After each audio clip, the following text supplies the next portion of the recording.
America was landing rockets on the moon and building some of the most powerful engines Detroit had ever produced. It was also the year the auto industry started making decisions so bad they would define an entire decade of embarrassment. From an engine that dissolved itself from the inside to a fuel tank Ford knew was dangerous before the car ever left the factory. These are the 8 worst American cars of 1970. Number 8, AMC Gremlin. AMC introduced the Gremlin on April Fool's Day 1970, and plenty of people assumed it was a joke. It wasn't. The Gremlin was created by taking an AMC Hornet and cutting off the rear end with what one automotive writer later described as looking like it had been done with a cleaver.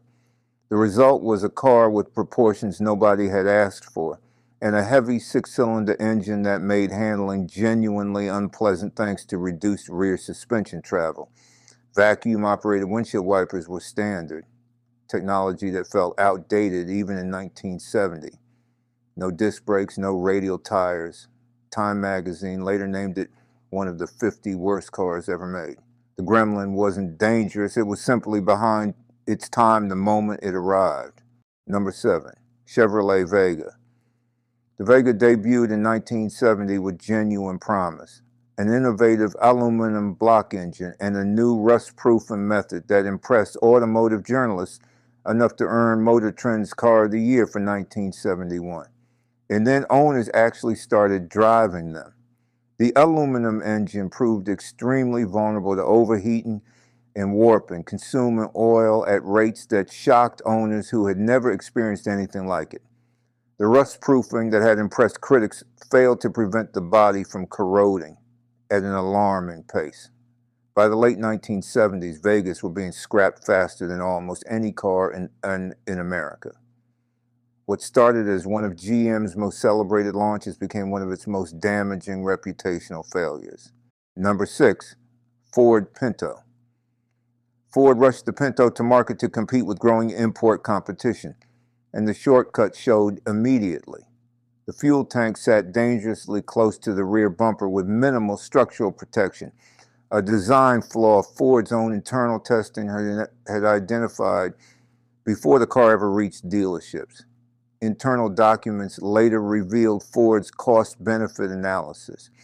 Fixing the problem would cost roughly $11 per vehicle, while paying anticipated wrongful death settlements was calculated to be cheaper. In rear-end collisions, the tank could rupture and ignite, and doors sometimes jammed shut in the wreckage.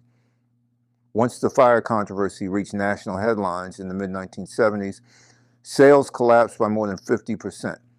The Pinto remains one of the most studied cases of corporate decision-making in American automotive history.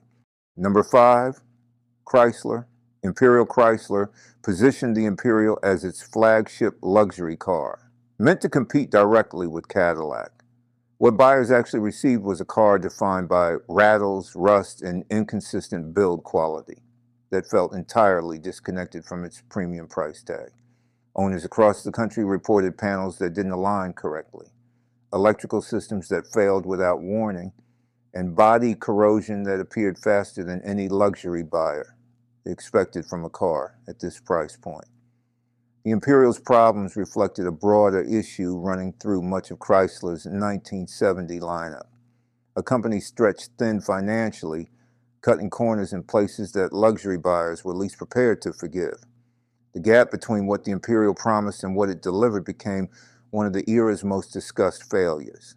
Number 4, Ford Maverick. Ford marketed the Maverick as a modern, affordable compact, but underneath the styling sat engineering that hadn't meaningfully changed since the previous decade. Build quality varied significantly between individual cars, and rust proved to be a persistent problem across the model's early years, consistent with the corrosion issues plaguing much of Detroit's 1970 output. Owners frequently reported that Ford's recycled steel supply, used industry-wide during this period, that hadn't been properly treated to prevent premature rusting.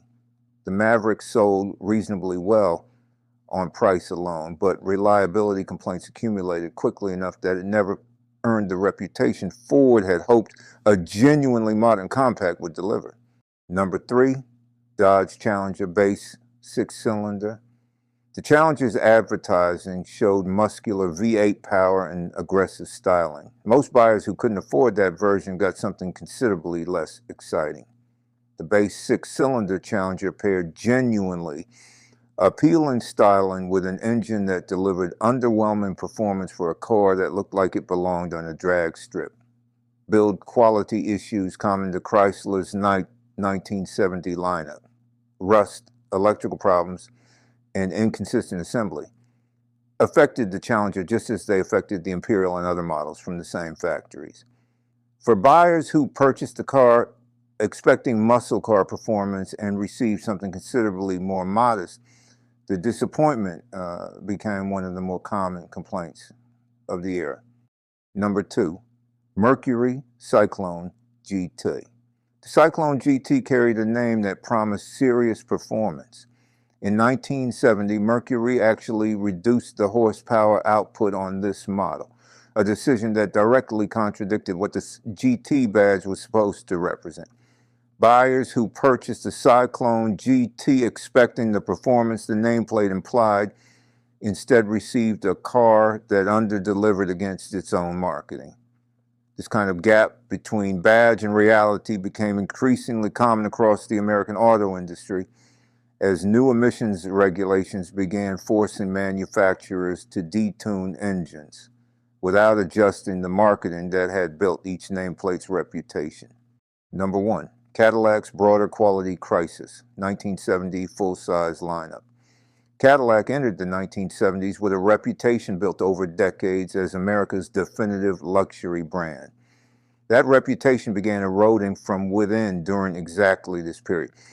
Owners across Cadillac's full-size 1970 lineup reported electrical problems, premature rust, and build quality inconsistencies that felt fundamentally at odds with the price buyers were paying.